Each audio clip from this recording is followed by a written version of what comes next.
주간 동안 주의 은혜 가운데 평안하셨습니까? 옆에 사람하고 인사하면서 사랑합니다. 축복합니다. 제목이 있습니다. 제목 같이 읽겠습니다. 할렐루야, 아멘. 할렐루야는 그냥 읽어지기가 안 돼요. 할렐루야 이렇게 돼서 오늘 제목이 할렐루야입니다. 우리 지난주 말씀 기억하십니까? 지난주 요한계시록 18장을 통해서 내 백성아 거기서 나오라 라는 제목을 가지고 함께 봤습니다. 바벨론이 17장에서 바벨론 멸망하고 음녀가 망하고 18장에서 음녀가 다스렸던 바벨론 멸망에 대한 얘기를 하면서 내 백성들아 거기서 나오라 라고 했었습니다.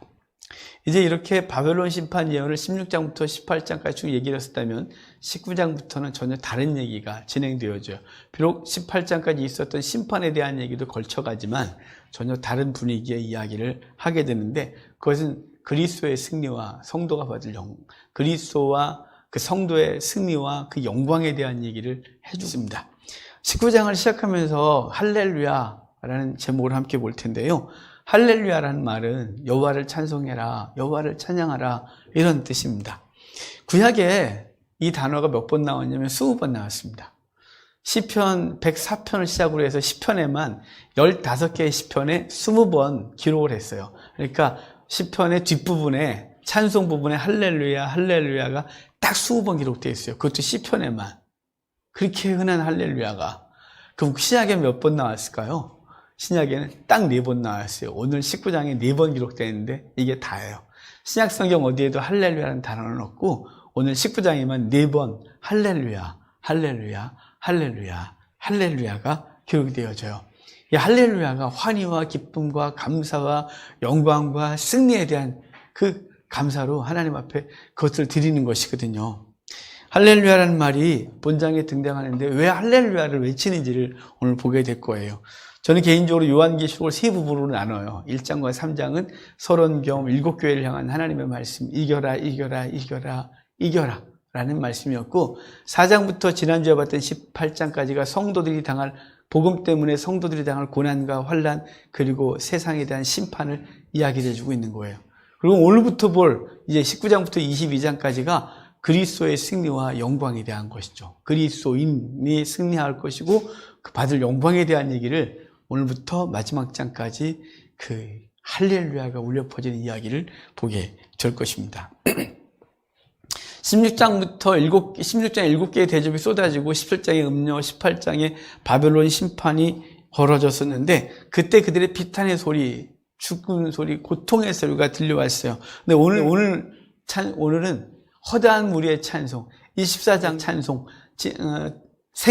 내 생물들의 찬송이 울려 퍼지게 되는 것을 보게 될 것입니다. 그리고 후에 맨 마지막에 우리 다음 주에 볼 것은 바로 그리스도의 승리, 그리스도와 성도의 승리에 대한 얘기를 구체적으로 하게 될 것입니다.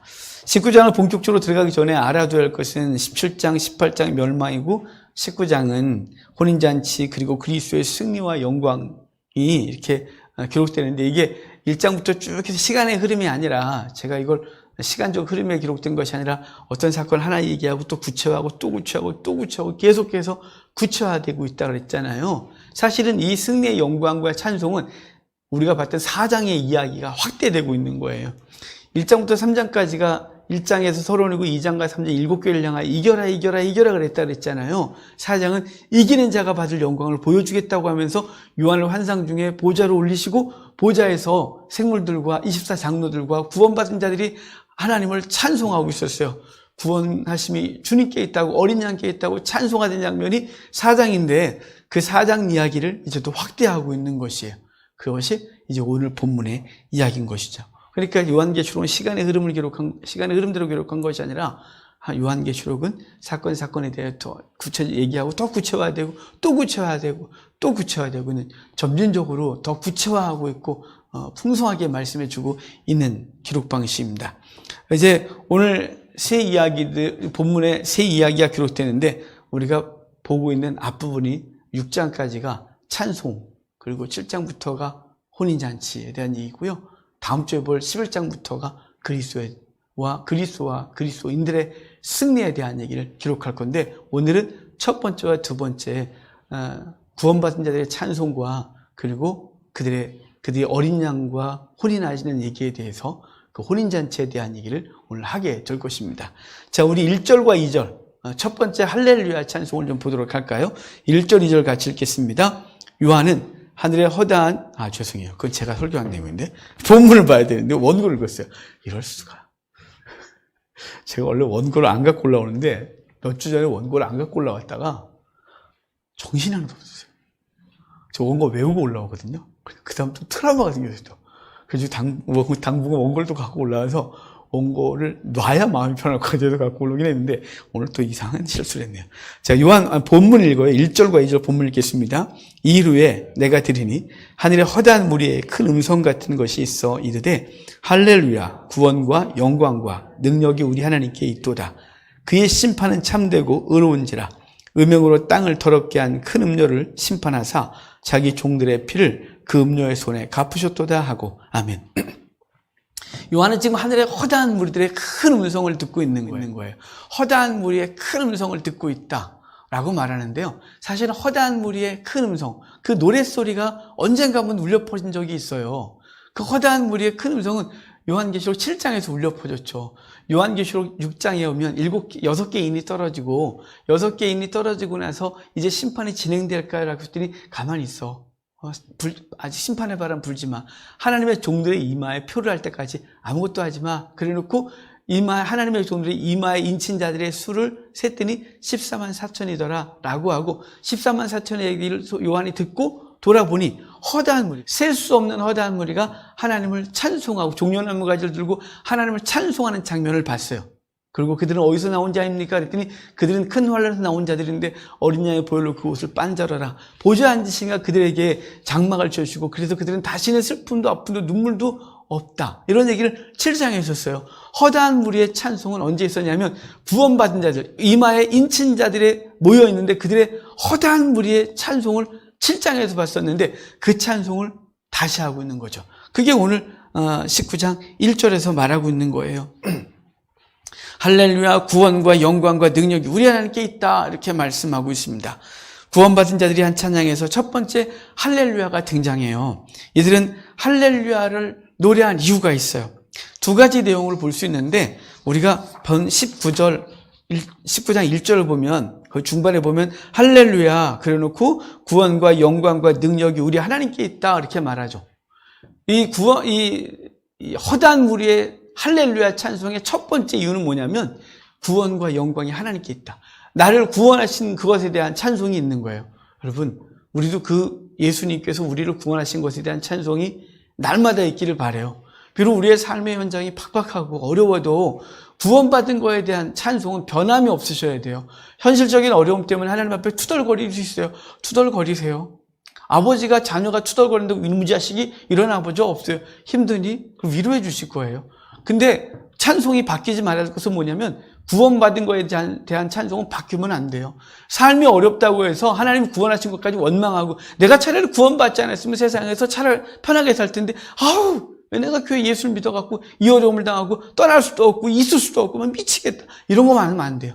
그냥 어려움이 오면 어렵다고 말하세요. 고통이 오면 고통스럽다고 말하세요. 하나님 앞에 투덜거리면 자녀의 권리로 투덜거리세요. 그분이 우리를 징벌하지 않으세요. 괜찮아요. 우리 아버지가 그렇게 못된 분이 아니에요. 그런데 구원하신 것까지 흔들지 마세요. 그 구원하심을 찬송하고 할렐루야를 구원하는 노래가 우리 속에 항상 있길 바랍니다. 이 허다한 무리의 찬송의 첫 번째 목적은 할렐루야의 첫 번째 이유는 구원이에요. 두 번째 할렐루야의 이유가 있어요. 그게 2절 내용이에요. 2절은 그의 심판은 참되고 의롭다 이렇게 말해요. 그의 심판 때문에 할렐루야로 노래 부르는 거예요. 그 심판은 누구에게 있는 건가요? 우리가 심판받는 건가요? 성도는 심판받지 않아요. 제가 계속해서 말씀드리는 거예요.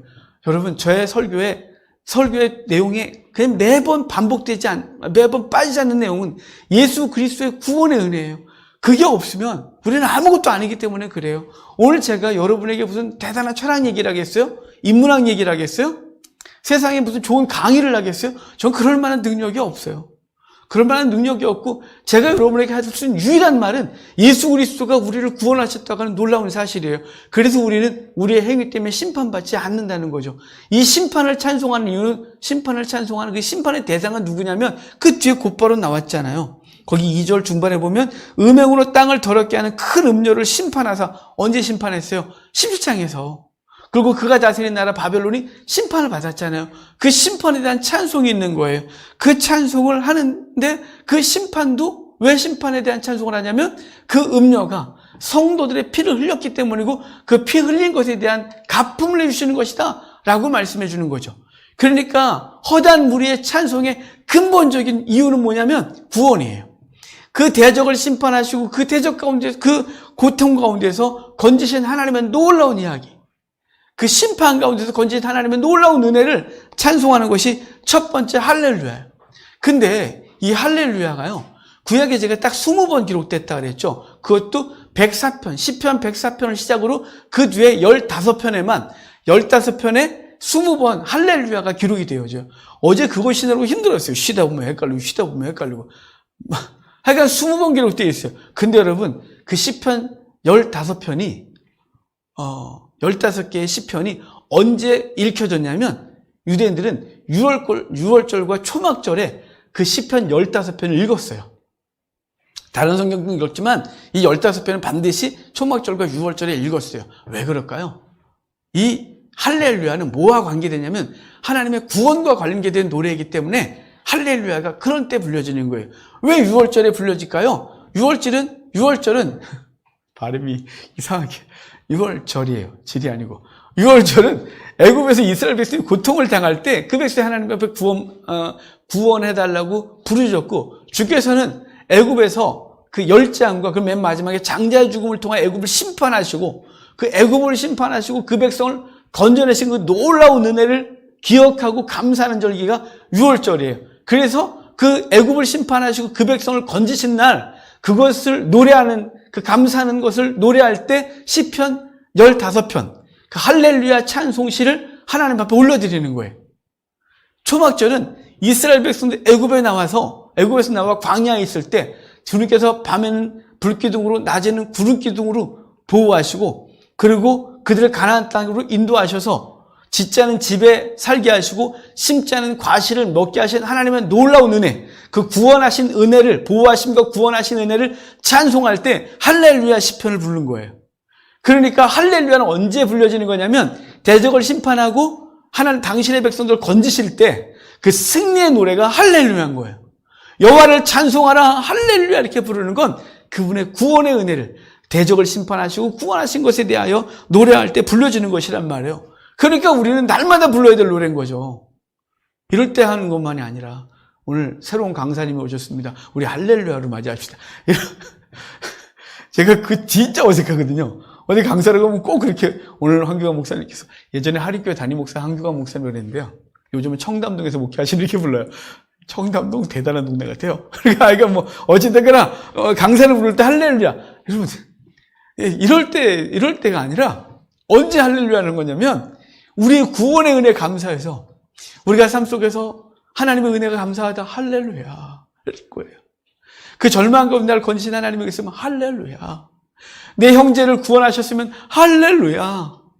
사단의 세력을 이긴 것이 기억나거든 할렐루야 이렇게 부르는 거예요. 그러니까 시편에선 20번, 그리고 신약 성경에선 오늘 본문에 4번 딱 기록되고 있지만, 이 할렐루야는 구원받은 자들의 영원한 찬송인 것이죠. 여러분, 이 구원받은 것에 대한 놀라운 은혜에 이 할렐루야 찬송을 자주 하시길 주의 이름으로 축복합니다. 첫 번째가 구원, 그 대적을 심판하고 주의 백성을 건지신 것에 대한 노래가 할렐루야였다면, 두 번째, 세 번째 할렐루야는 좀 더 다른 분위기의 할렐루야가 있어요. 두 번째, 세 번째 할렐루야는 3절부터 5절까지 있는데 3절부터 5절까지 함께 읽도록 하겠습니다. 두 번째로 할렐루야 하니 그 연기가 새색토록 올라가더라. 또 24장로와 네 생물이 엎드려 보좌에 앉으신 하나님께 경배하여 이르되 아멘 할렐루야 하니 보좌에서 음성이 나서 이르되 하나님의 종들 곧 그를 경외하는 너희들아 작은 자나 큰 자나 다 우리 하나님께 찬송하라 하더라. 아멘. 첫 번째 할렐루야 찬송은 구원과 심판에 대한 것이었다면, 두 번째와 세 번째 할렐루야 찬송은 그 대적을 심판하신 것에 대하여 다시 할렐루야 하면서 사람들에게 요청해요. 큰 자나 작은 자나 하나님을 찬송해라, 하나님을 경배하라고 요청하는 할렐루야인 것이에요. 그 첫 번째 찬양은 허다한 무리의 찬양이었다면, 두 번째 찬양은 24장로와 생물들의 찬양이죠. 자, 이 장면 어디서 있었다고요? 4장에서 있었다고요. 4장에서 24장로와 네 생물들과 그리고 그들이 대표하고 있는 구원받은 자들의 찬송이 그곳에서 울려 퍼졌고 7장에서 허다한 무리의 찬송이 울려 퍼졌다 그랬는데 바로 7장 얘기는 첫 번째에서 한 것이고 4장의 보좌 앞에서 네 생물과 24장로의 찬송은 오늘 두 번째 할렐루야에서 다시 확인되고 있는 것이에요. 그래서 요한계시록 4장 9절 10절을 보면 이랬거든요. 그 생물들이 보좌에 앉아서 세세토록 살아계신 이에게 영광과 존귀와 감사를 돌릴 때에 24장로들이 보좌에 앉으신 이 앞에 엎드려 세세토록 살아계신 이에게 경배하고 자기 관을 보좌 앞에 드리면서 찬송했다 그래요. 자, 이런 찬송을 하고 있는데 그 본문에 보면 3절에 보면 두 번째로 할렐루야 하니 그 연기가 세세토록 올라가더라 그래요. 이 연기는 무슨 연기일까요? 그 연기가 세세토록 올라가더라 그러는데 우리 개정 성경은 그냥 그 연기가 세세토록 올라가더라 그래갖고 이 연기가 대체 무슨 연기지 싶어요. 머리가 좋은 분들은 앞뒤 연결해서 그거 음녀가 불타고 있는 연기 알겠지만 잘 모르겠어요. 근데 우리 개정 성경 빼고 모든 성경은 다 설명해 줬어요. 참 우리 개정 성경은 성경 번역이 묘하고 어렵고 그래서 목사들이 밥벌이가 되는 성경이에요. 해석해 줘야 되거든요. 그냥 읽으면 됐으면 좋겠는데 그리고 쉬운 성경 그리고 현대인 성경, 현대어 성경 그리고 뭐 공동번역 등등은 다 해놨어요. 뭐라 그러냐면 음녀가 심판보다 불타는 연기라는 방식으로 다 해석했어요. 그러니까 우리 2절에서 음녀가 심판받았다라고 했는데 바로 3절에 그 연기가 세세토록 올라오니 할렐루야라고 말하는 거예요. 그 대적이 완전한 심판이 있으니 할렐루야라고 말하는 거죠. 그러면서 4절에 24장로와 네 생물이 엎드려 보좌에 앉으신 하나님께 경배하여 이거 4장에 있는 장면이라고 그랬죠. 경배하여 이르되 할렐루야라고 말했다는 거예요. 그 할렐루야라고 말했는데 그 이유가 5절이에요. 5절을 다시 한번 읽을까요? 보좌에서 음성이 나서 이르되 하나님의 종들 곧 그를 경외하는 너희들아 작은 자나 큰 자나 다 우리 하나님께 찬송하라 하더라. 아멘. 작은 자나 큰 자나 다 하나님께 찬송하라 하더라 했대요. 작은 자나 큰 자나. 근데 거기 앞에 뭐 있어요? 구원받은 자들이에요. 그래서 하나님의 종들 곧 그를 경외하는 너희들아. 그러죠. 하나님의 종들 곧 그를 경외하는 너희들아. 작은 자나 큰 자나 하나님을 경배하라 하더라 라고 말하는 거죠. 자, 지금 첫 번째 찬송은 대적을 심판하고 그 속에서 하나님의 백성들을 건진 것에 대한 찬송을 허다한 무리가 하고 있었다면 두 번째와 세 번째 찬송은 보좌에 앉으신 이 앞에 찬송을 하면서 뭐라고 하냐면 그 할렐루야라고 말하면서 대상을 누구로 하냐면 구원받은 자들.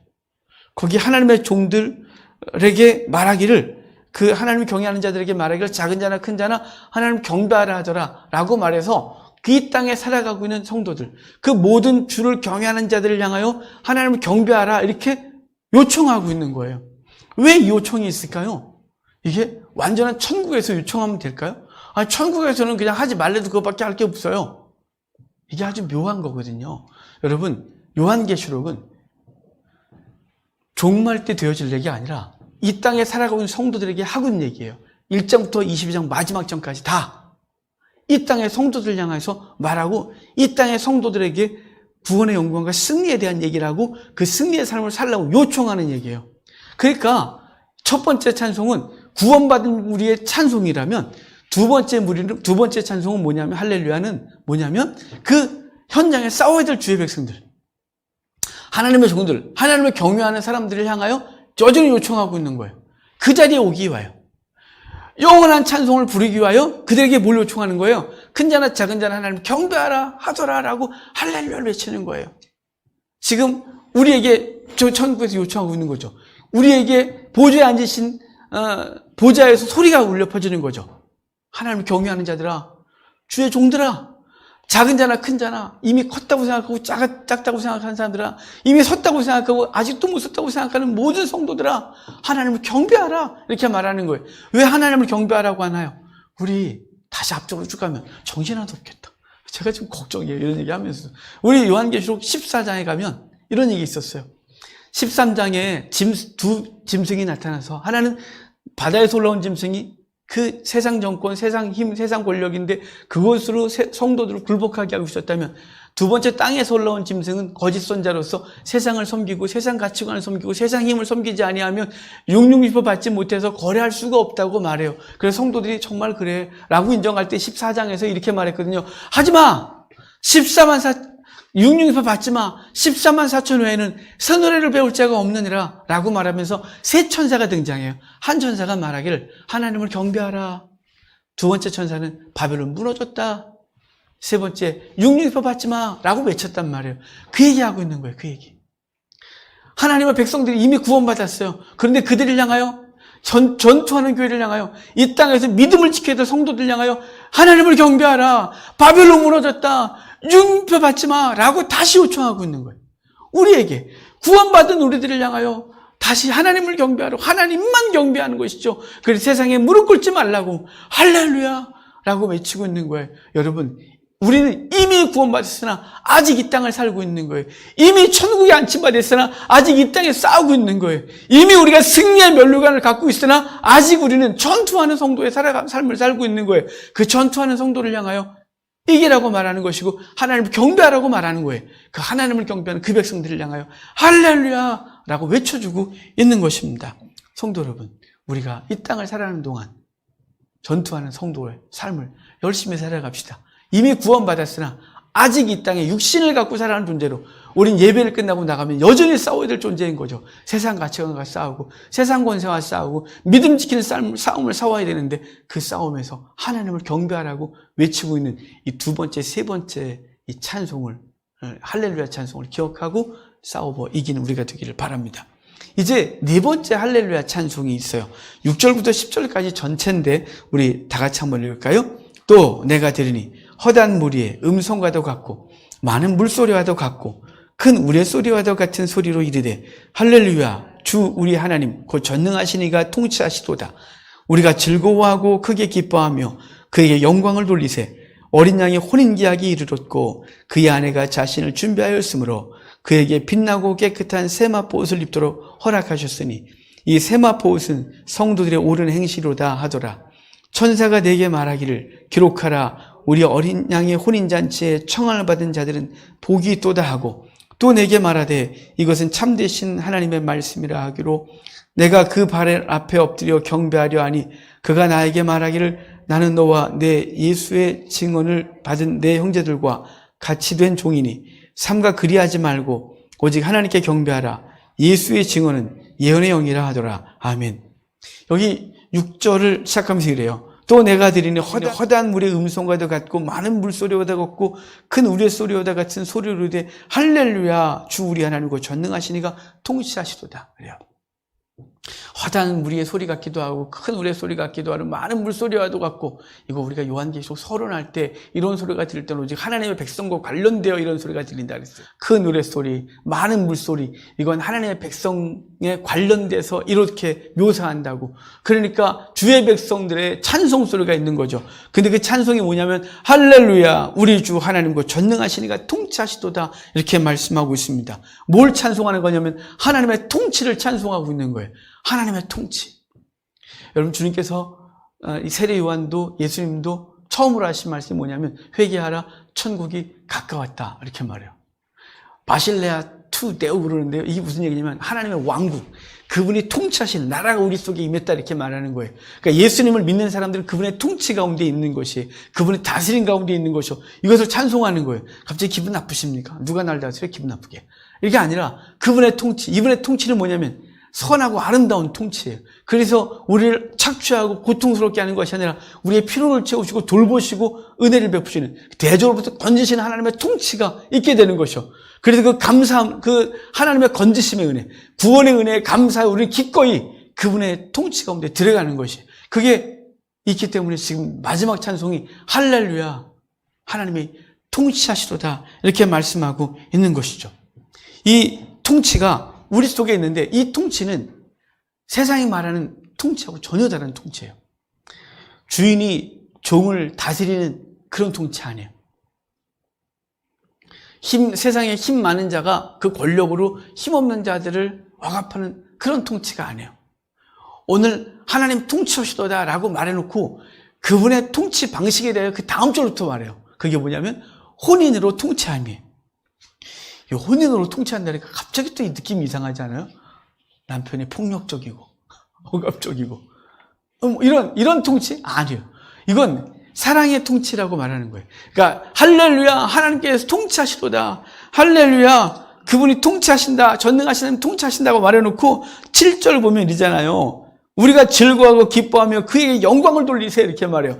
통치하신다고 해놓고 기뻐하고 영광을 돌리래요. 그래놓고 하는 말이 뭐래요? 어린 양의 혼인기약이 이르렀으므로 그의 아내가 자신을 준비하였다 이렇게 말하는 거예요.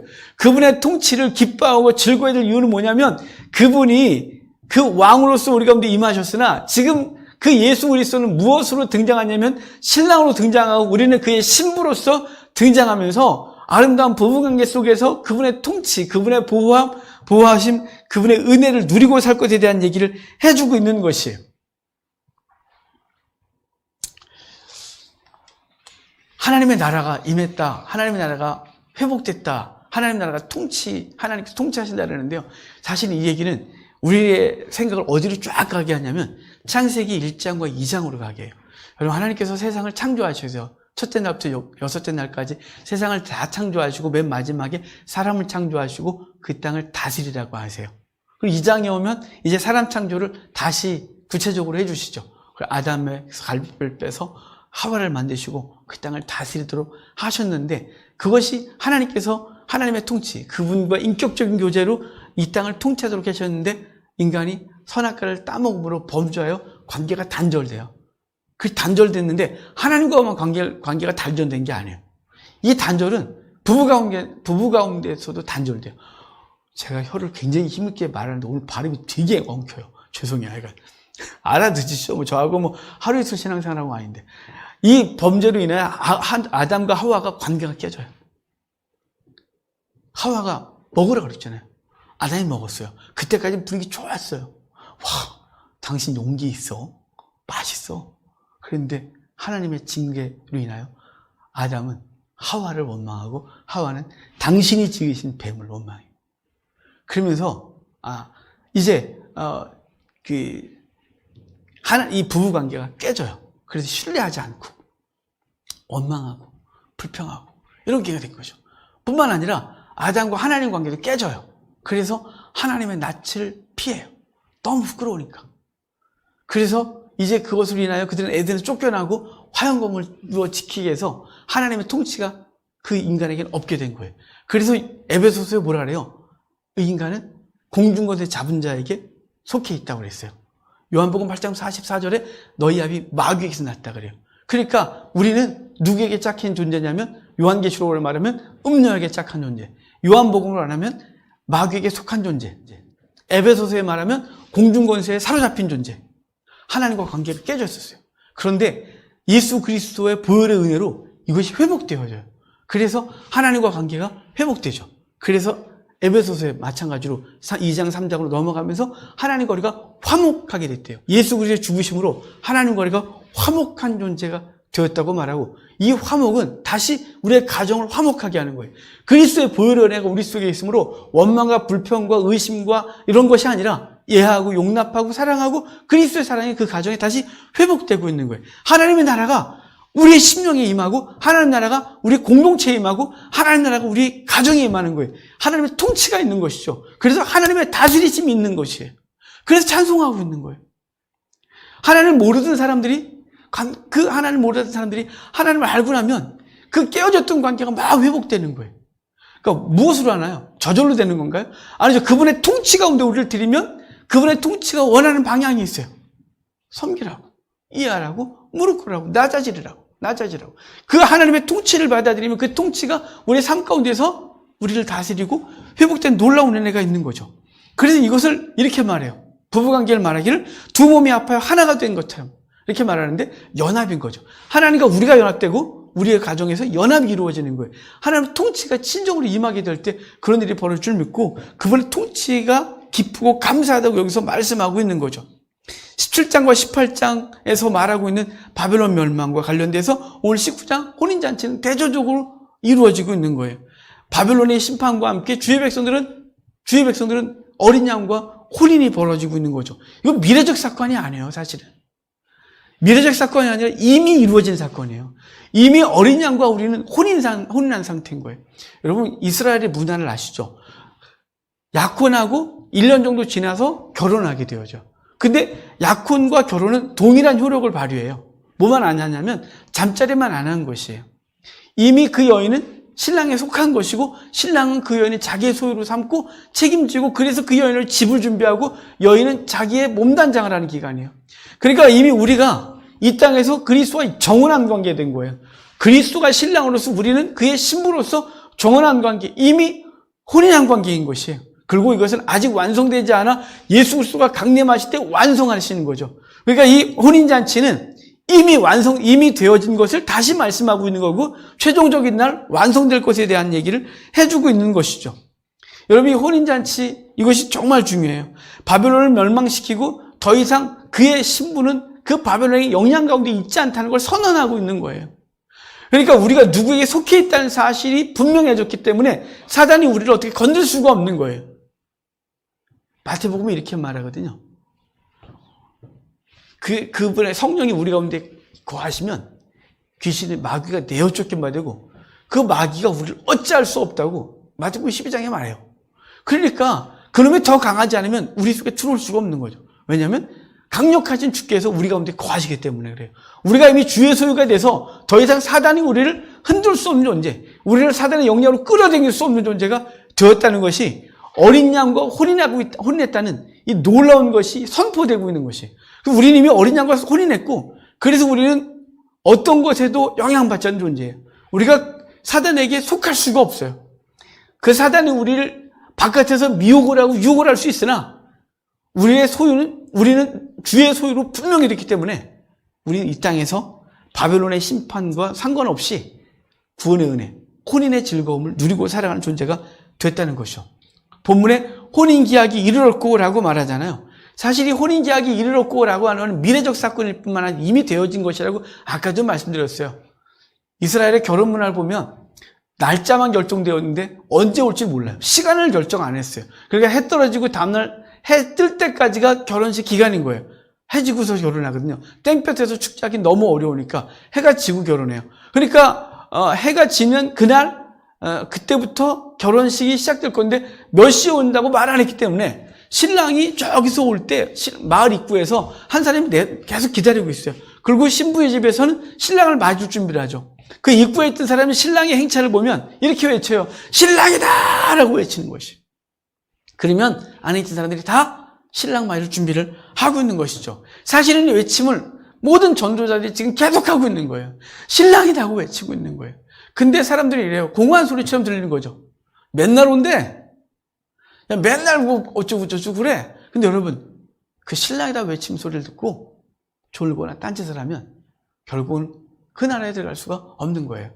전도자들을 통하여 신랑이라는 소리를 들었고 그들은 받아들인 거죠. 저야론이 받아들인 거예요. 그래서 이미 혼인잔치 가운데 있고 영원한 혼인잔치에 들어가게 될 날을 기다리며 살아가는 존재가 된 것이죠. 그런데 여기 묘한 얘기가 있어요. 신부가 자기 몸을 단장했다 그러죠. 거기 8절 보면 7절의 후반에 보면 그의 아내가 자신을 준비하였다 그래요. 그의 아내가 자신을 준비하였대요. 그리고 그 준비한 것이 8절에 그에게 빛나고 깨끗한 세마포옷을 입도록 허락하셨으니 이 세마포는 성도들의 옳은 행실이다 이렇게 말해요. 여러분, 여기 신부는 자기의 몸단장을 하고 있는 거예요. 신부 준비를 하고 있는 거죠. 신부의 의복을 입도록 준비된 거예요. 근데 여러분, 여기서 성도들이 있는 이 세마포 옷은 여기 8절에서 옳은 행실이다 이렇게 말하는 것 때문에 오해하면 안 돼요. 이것 때문에 갑자기 요한계시록에서 행위구원론이 나오는 거예요. 본문 안에서 어떻게 말하는지 볼래요? 내가 다른 얘기 말고 그냥 이것은 믿는 거예요. 이 행위는 믿음을 말하는 거예요. 이게 수도 없이 얘기를 해도 그건 네 생각이라고 말하는 사람이 종종 있어요. 제 요한계시록 강조하다 보면. 여러분 어디 보냐면 요한계시록 22장 보세요. 22장 12절부터 볼까요?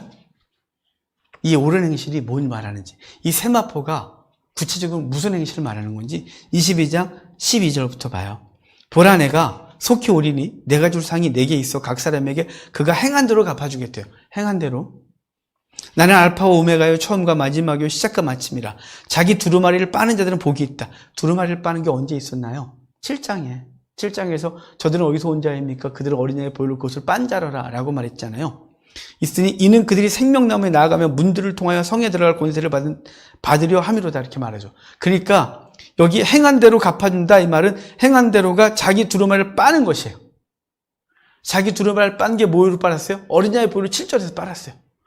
그리고 15절에 개들과 점순가들과 음행하는 자들과 살인자들과 우상숭배자들과 및 거짓말을 좋아하는 자며 지어내는 자는 다 성 밖에 있다 이렇게 말하니까 갑자기 봐요 여기 또 나오잖아요 라고 말하는데 그건 언제 나왔었나요? 계속해서 우리 얘기했어요. 거기 개들은 누구냐면요. 본문에 요한계시록 개가 처음 등장했어요. 개는 빌립보서에 나와요. 빌립보서에 개들을 누구라고 말하냐면 유대교도들을 개라고 말해요. 할례를 주장하며 그리고 율법을 강조하는 자들을 빌립보서의 사도 바울은 개들을 삼가하고 이렇게 말해요. 또 점술가들 이미 나왔어요. 13장에 거짓 선지자예요. 음행하는 자들, 음녀와 함께 착하는 자들이에요. 살인자들 당연히 성도를 죽이는 자들이죠. 우상숭배자들 이미 다 나왔어요. 요한계시록에 있는 얘기들이에요. 이거는 믿지 않는 자들을 대상으로 하는 말이었어요. 이건 성도들의 행실 하나하나를 꼬집은 말이 아닌 거예요. 그러니까 성도들이 입은 옷을 세마포, 흰옷 그러는데 이건 성도들의 행실하는데 이건 자기가 만든 게 아니에요. 비록 우리가 예수를 믿고 나서 환난과 싸워 이기고 유혹을 싸워 이기고 우상숭배하지 않고 예수 그리스도의 제 이름을 기다리고 있는 그 믿음 중요하죠. 근데 그것도 완전하질 않아요. 여러분 우리가 완전해야 흠이 없이 그분 앞에 서는데 여러분 환난 속에서 믿음을 지키는 거 완전하셨나요? 죄의 유혹에 완전하게 지킨 적이 있으신가요? 그것을 거부한 적이 있으신가요? 때로는 넘어졌고 때로 우리 속에 못된 습성이 우리로 그것을 덥석 잡기도 하고 분노하고 하나님 원치 않는 삶이 우리 속에 있었단 말이에요. 그리고 우리 또 돌이키고 성도의 삶을 살려고 했었던 것이지 완벽하지 않아요. 그래서 우리가 한 행위로 그것을 흰옷이라고 말하면 우린 여기저기 얼룩이 져 있는 거죠. 우린 절대 깨끗할 수가 없어요. 그런데 여기 본문을 보면 이 흰옷을 입도록 허락받았다 라고 말해요. 입도록 허락받았다. 내가 입은 게 아니에요. 허락받은 거죠. 왜일까요? 예수 그리스도가 구원의 옷을 허락해 주신 자만이 입는 거예요. 그래서 우리가 입고 그 옷을 입고 주 앞에 설 수 있는 것이죠. 그래서 흰 세마포는 그 성도들의 행실이라고 말, 옳은 행실인데 옳은 행실은 예수 그리스도를 믿는 거예요. 그리스도를 받아들인 것을 옳은 행실이라고 그래요. 여러분 성도들에게 있어서 세상 사람들에게 있어서 가장 큰 죄가 뭐냐면 살인이요? 간음이요? 사기요? 아니에요. 성경에서 말하는 가장 큰 죄는 예수 그리스도를 믿지 않는 죄예요. 여러분 이걸 즉각적으로 깨달은 분이 있어요. 옛날 우리 전에 계신 이태호 목사님의 어머님과 이제 이야기를 할 텐데 그 어머님이 금은방 하셨잖아요. 시계줄도 갈고 배터리도 가려고 종종 가거든요. 그 어머님이 보면 저보고 목사님이시죠? 이렇게 처음부터 어떻게 알았어요? 그냥 표가 나요. 저 목사 표가 난대요. 근데 아이가 그분이 이래요. 그분이 카톨릭 신자였거든요. 계속 카톨릭하고 성경도 열심히 쓰시는데 카톨릭 신앙 얘기를 하셨어요. 그러다가 제가 목사인 걸 알고 그리고 이태호 목사님 저한테 성경 공부를 이미 시작한 상태였기 때문에 저한테 묻기 시작하셨어요. 그러다가 이러세요. 아니 왜 교회 다니는 사람들은 자꾸 와서 나한테 예수 믿으라 그러냐요. 나 예수 믿는데 자꾸 왜 예수 믿으라 그러냐요. 그래서 그걸 왜 믿으라 그러는지 알려드릴까요? 그래서 말하래요. 그래서 구약의 제사지도면서 쭉 얘기를 하는데 이분이 갑자기 이래요. 갑자기 눈이 동그래지면서 이래요. 아! 그래서 예수 믿으라는 거예요. 예수 안 믿는 게 가장 큰 죄네요. 이렇게 말하는 거예요.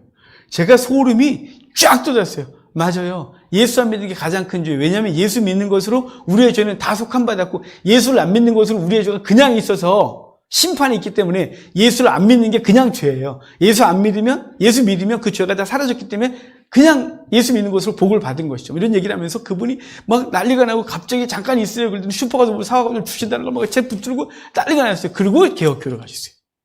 우리 이태호 목사님은 이제 어머님이 구원받은 걸 확인하고 그리고 아버님은 돌아가시기 전에 계속 복음을 증거하셔서 결국은 영접하고 하나님 앞에 보내드렸죠. 그러니까 중요한 건 뭐냐면 예수를 안 믿는 게 가장 큰 죄예요. 근데 예수 믿는 것이 옳은 행실인 거예요. 오늘 본문에서. 그래서 이 세마포 옷은 성도들이 옳은 행실이다라고 말하는 것이죠. 자, 9절 한번 볼까요? 9절에 천사가 내게 말하기를 기록하라. 어린 양의 혼인잔치에 청함을 받은 자들은 복이 있도다 하고 또 내게 말하되 이것은 하나님의 참되신 말씀이라 이렇게 말하거든요. 여러분 여기 청함을 받은 자는 복이 있다 이렇게 말하는데 이 청함을 받은 자는 복이 있다 이 말을 종종 오해해요. 뭐라 그러냐면 청함 받은 자와 택함 받은 자는 다르다라고 해서 여기 청함 받은 자는 복이 있다 그러는데 그러면 청함 받은 자와 택함 받은 자는 뭐냐? 또 그러면 이제 예수님께서 혼인잔치 비유를 하실 때 사람들 막 청하고 근데 그들이 안 오거든요. 안 오고 뭐 결혼해야 돼요, 밭에 가야 돼요 등등 그런 것 때문에 길거리에 가서 또 산에 가서 다 불러다가 앉혀. 그래서 그들 때문에 그들과 함께 잔치하는 얘기가 있어요.